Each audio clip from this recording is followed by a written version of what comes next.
It was supposed to be a fun, thrilling date night. My girlfriend Pearl and I were excited about spending Halloween at the old haunted house attraction in town. We had been talking about it for weeks, laughing over the idea of being scared out of our minds together. It seemed perfect, an eerie way to get into the Halloween spirit. We arrived just as the sun set. The attraction was set in a massive old mansion on the outskirts of town, surrounded by dense trees that made it seem even more isolated and intimidating. The house had been abandoned for years before it was converted into a haunted experience. The line stretched around the side of the building, but it didn't bother us. We were excited, ready to feel the rush of fear and adrenaline. "Ready to get scared?" Pearl teased, flashing me a smile as we walked to the entrance. "I've got you. Don't worry," I said with a wink, taking her hand in mine. The moment we entered, we were greeted by a staff member dressed in a costume that looked a little too real. Her voice was low and raspy as she whispered, "Welcome to your nightmares." It was a bit cringe, but she was just doing her job. We stepped inside the house.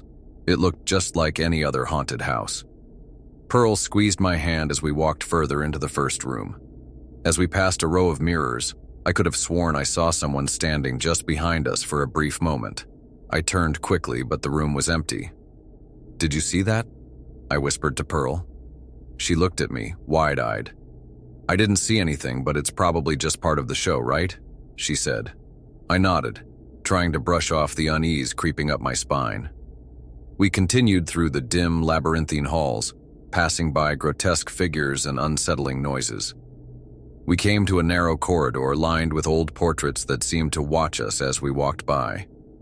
As we reached the end, the lights flickered and then went out completely, putting us in total darkness. I reached for Pearl's hand, but she was already holding on to me tightly. "Great," she said, trying to sound confident. "This is where things get really spooky, right?" I chuckled nervously. "Yeah, just stay close."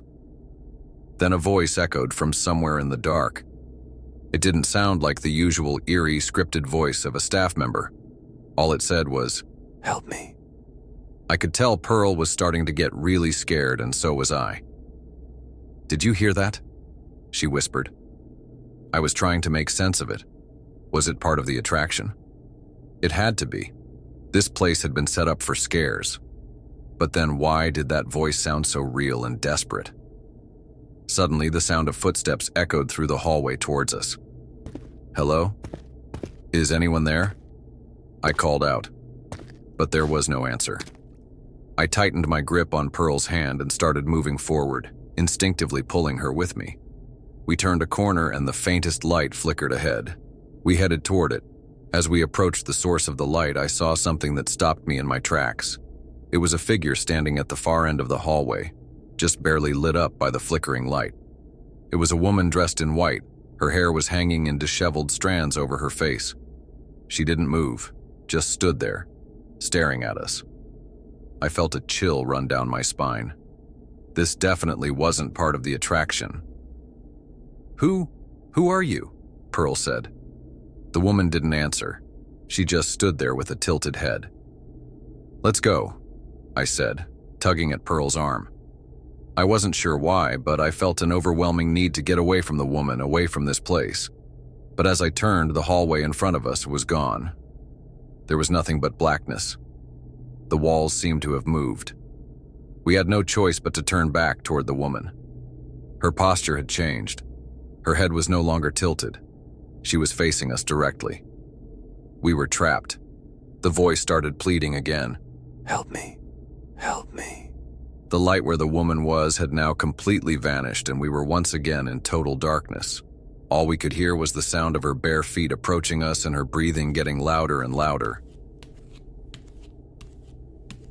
Pearl was crying, begging for her to stop, but she didn't. She kept coming toward us. I wasn't sure of what I could do, but I knew I had to do something. I prepared myself to fight it.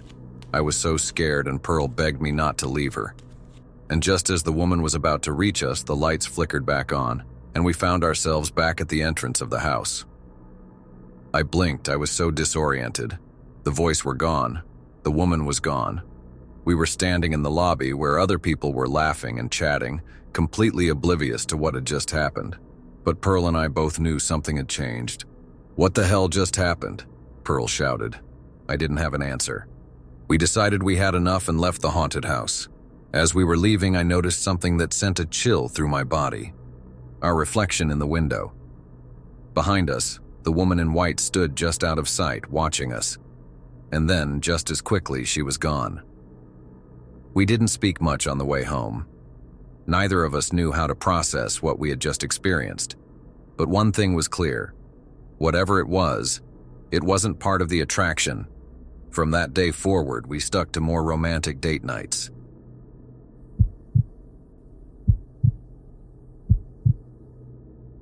We were both excited.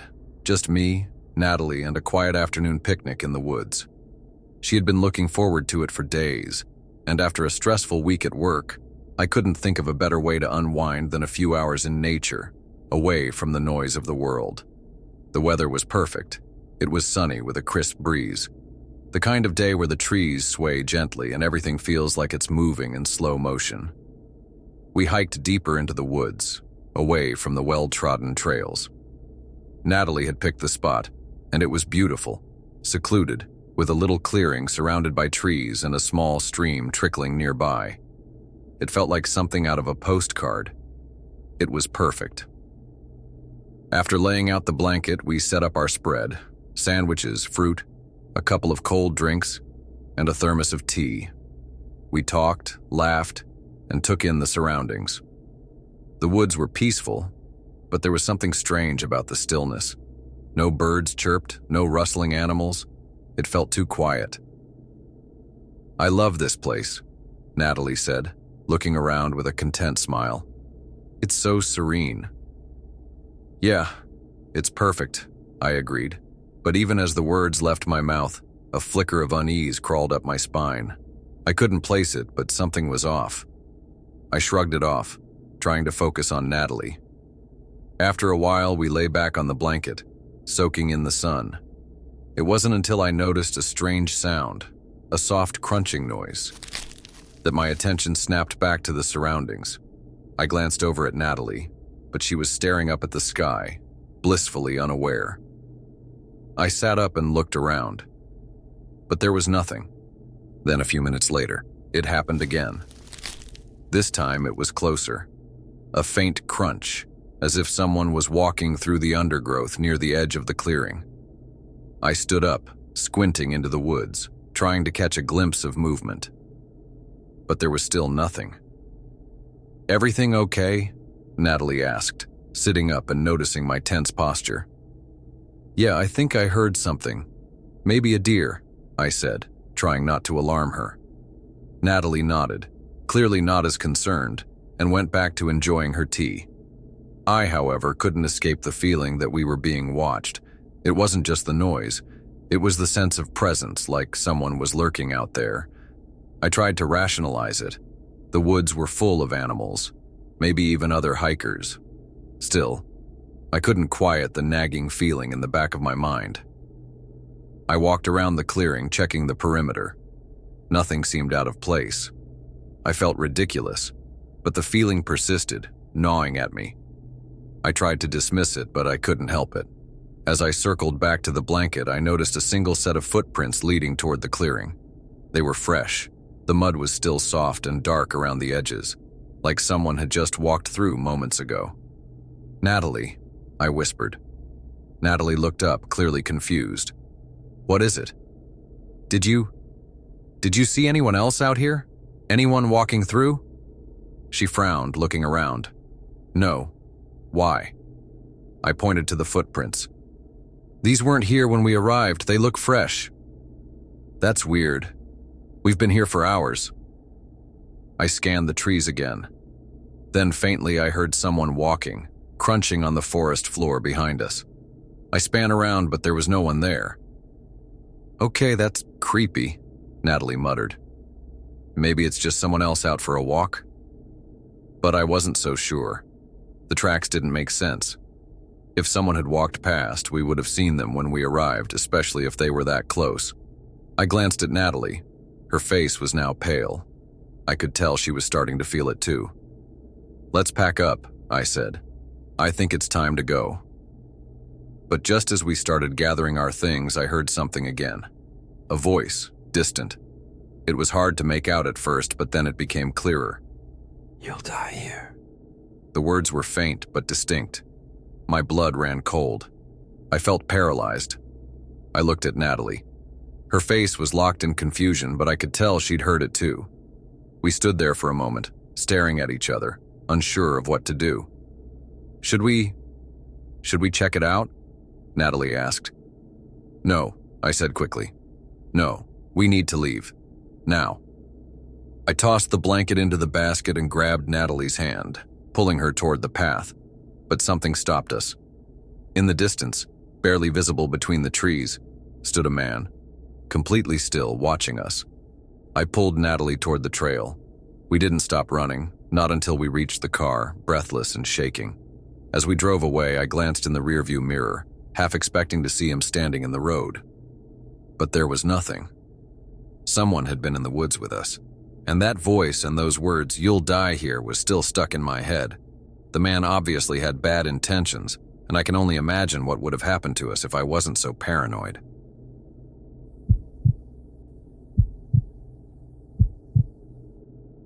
My wife Jenna and I had decided to go out on a date night, but we wanted to try something we hadn't done before, so we decided to go out on a lake at midnight to drift beneath a blanket of stars and enjoy each other's company. We had both been so wrapped up in work and the usual stresses of life that we hadn't had a moment to ourselves in what felt like forever.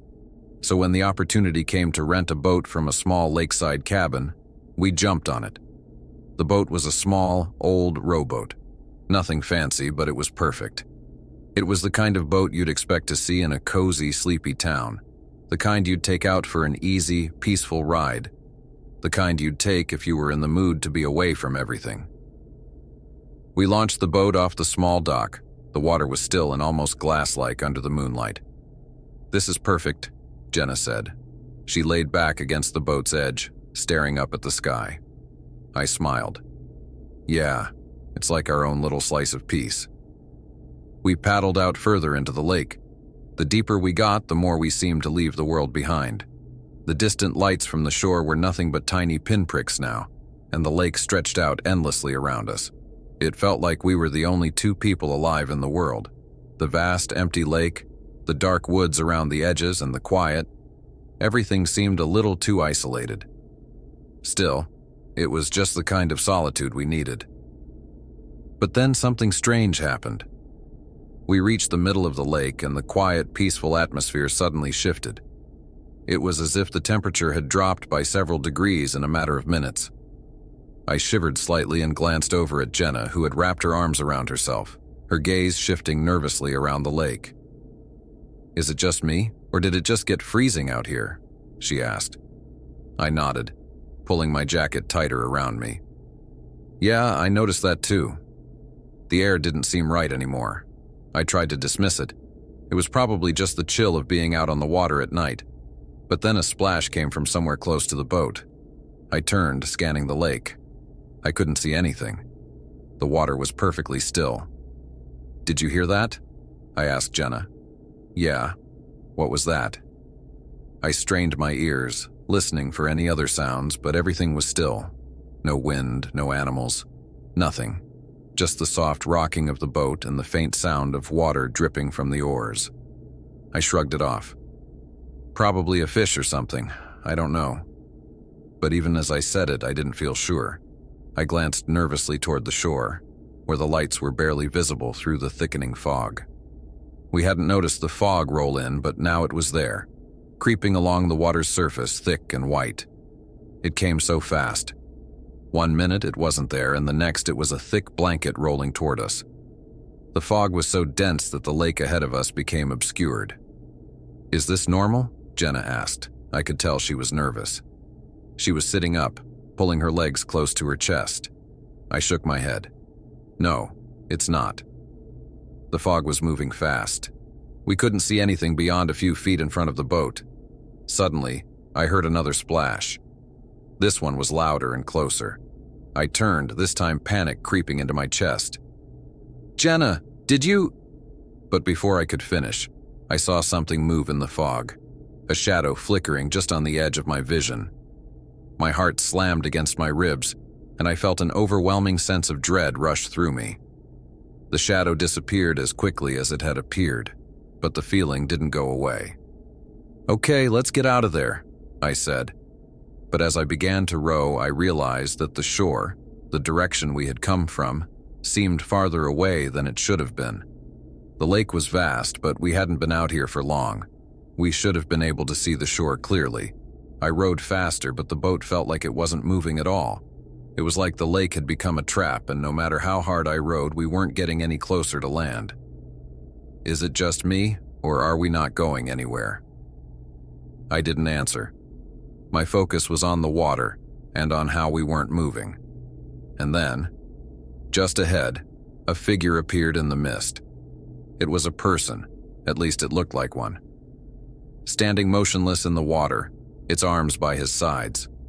Its clothes were tattered, soaked, and clinging to its thin frame.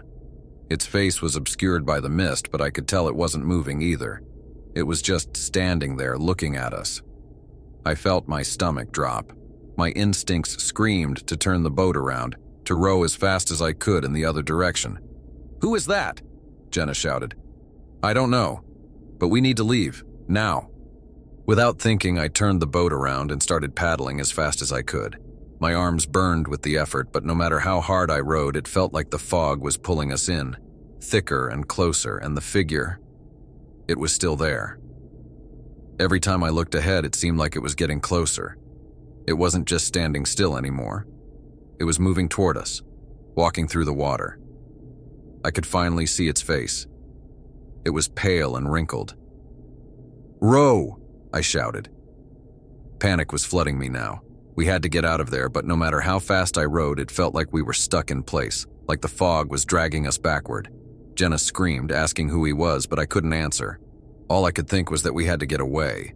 Just when I thought the shore was within reach, the boat suddenly lurched, tipping sideways.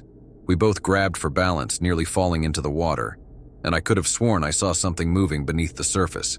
Something big. I looked back toward the figure, but it was gone. I kept paddling. We had to get to land. Finally, we reached the dock. It felt like it had taken forever, but we made it. The fog lifted as quickly as it had come, and the lake was still again. We didn't say much as we left the boat and headed back to the car. After a long drive home, Jenna finally spoke up. "That wasn't normal," she said. I nodded. "That was paranormal. We're lucky to be alive." It is safe to say that we haven't gone back since, and I don't think we ever will. What was supposed to be a quiet, loving evening turned into a nightmare where we feared for our lives. I don't know what I would have done if Jenna didn't make it. I am so glad I found the strength to keep rowing. That thing was so close to the boat,